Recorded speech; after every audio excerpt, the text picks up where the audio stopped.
Selamat malam.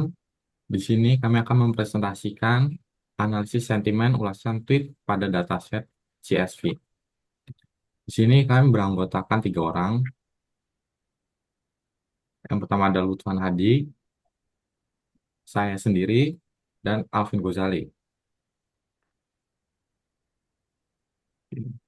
Latar belakang, permasalahan nyata media sosial kini dipenuhi ujaran kebencian yang bisa memicu konflik sosial, diskriminasi, hingga kekerasan.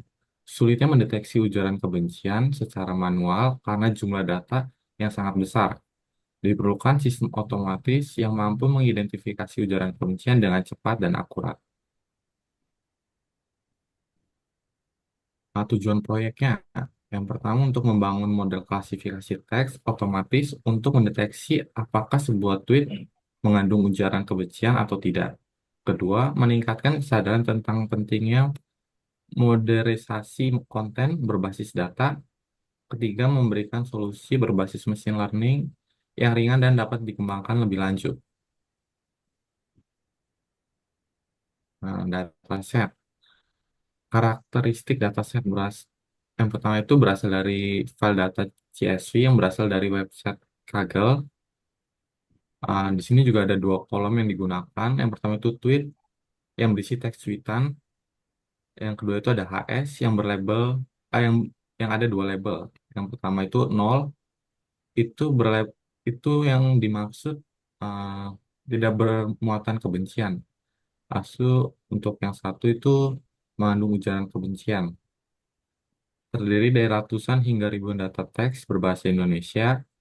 Data teks dibersihkan dari data kosong dan kolom dinamai ulang menjadi teks atau label.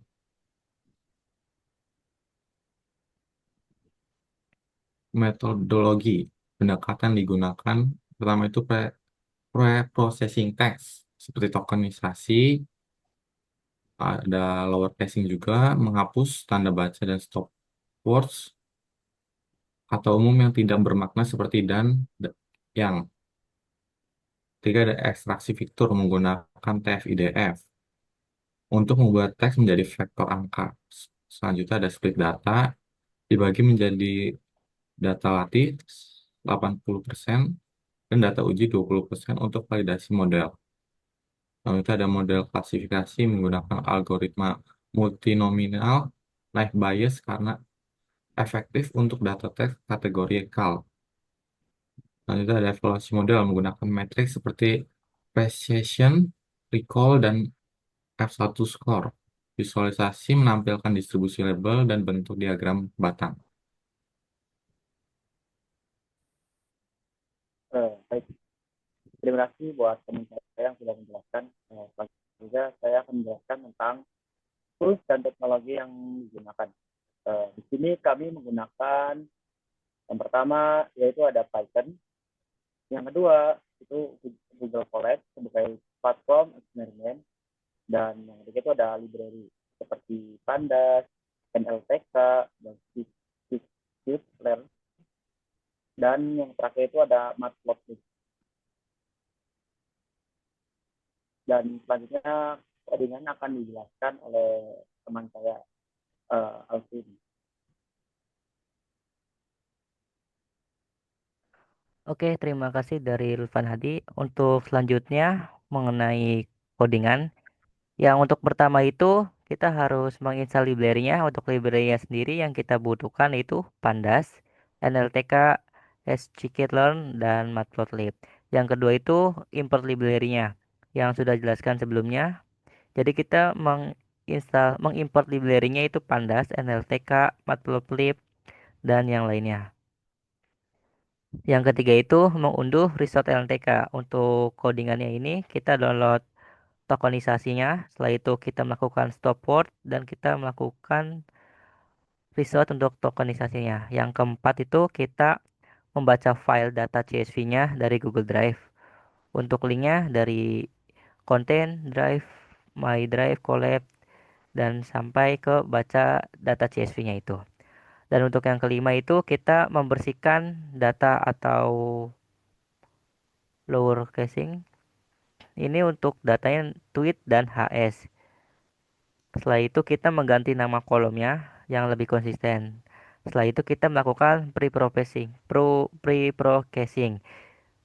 untuk menghapus kata-kata umum dan tanda baca dari teks dan melakukan stop word dengan dalam bahasa Indonesia.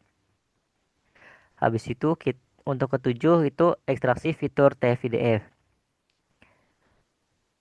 Yang kedelapan melakukan split data. Yang kesembilan itu klasifikasi untuk melatih model naive Bayes dan melakukan prediksi. Yang ke-10 itu evaluasi. Kita memilih untuk evaluasi ini melakukan tentang analisis sentimen. Nah, yang ke-11 itu visualisasi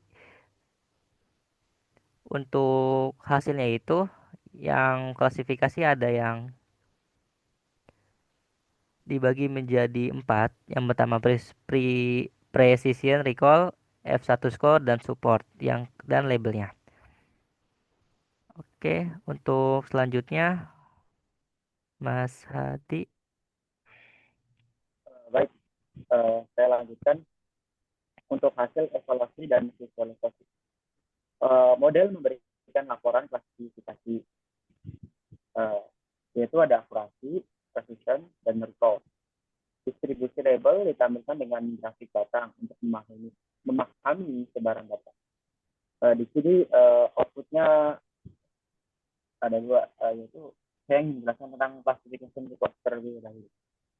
Di sini ada precision. Apa sih itu precision? Precision itu adalah seberapa akurat prediksi positif model.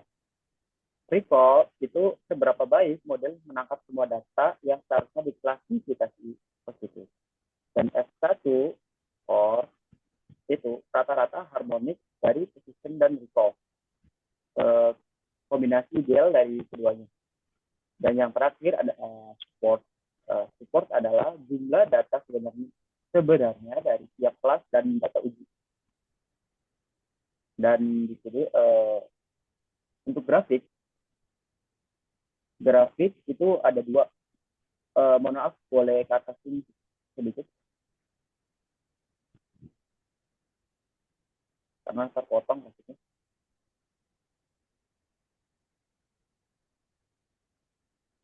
Ya, baiklah. Jadi di sini ada dua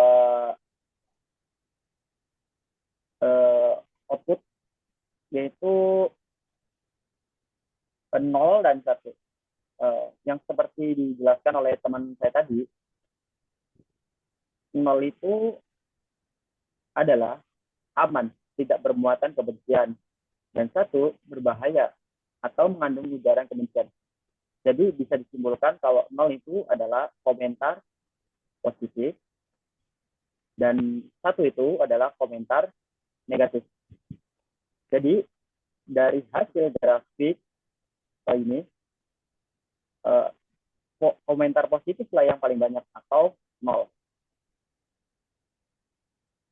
Oke, lanjut.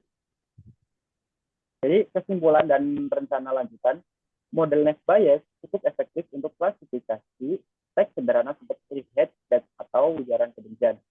Data pre-processing sangat penting dalam menentukan performa model ke depan. Dapat dikembangkan dengan menggunakan word embedding atau word prefix atau WRT. Yang kedua itu ada dataset yang lebih besar dan beragam. Dan yang terakhir itu ada multi-label classification jika terdapat kategori ujaran kebencian.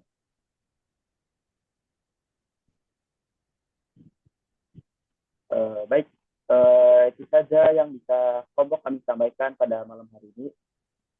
Kurang lebihnya kami mohon maaf. Kami tutup. Selamat malam.